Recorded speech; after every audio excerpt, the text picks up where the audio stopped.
Victor asks, how big is the SEO team and how's it structured? Sounds like y'all work kind of with everyone, but where do y'all actually sit within the organization? So there's a couple of SEO teams, I should say.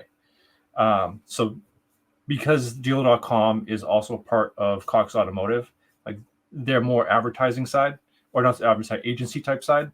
So they work with individual dealerships.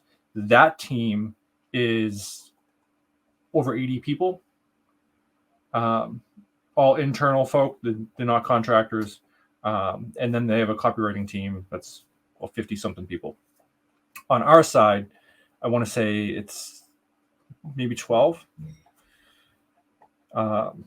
In the way that we're structured, at least enterprise, is we have it by release train. So we obviously work with product. We're in an agile system. So we really split everybody by like areas of expertise and what release train they fall under. So Matt falls under our core marketplace release train because it's listings. So he sits on the listing side or the core marketplace side. And then somebody that might be in audience, like Melissa with content, so that she would sit on the audience side of the house. So it's not really complex. It's just more by how we define our release trains. I think it's also interesting where we sit in the organization as well. We actually sit in the product organization, which previously has not been the case. Patrick, you and I, we were in the marketing team back at IBM.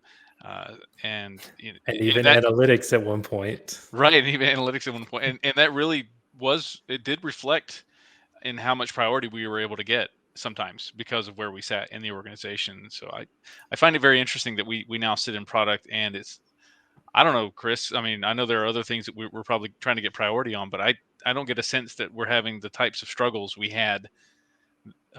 We have now. Our struggles are not now what I would have experienced previously as a marketing person. No, we saw a huge shift right around when the pandemic happened, and everybody was pulling back budgets because they didn't know what was going on, right? And I'm sure like every company was really holding on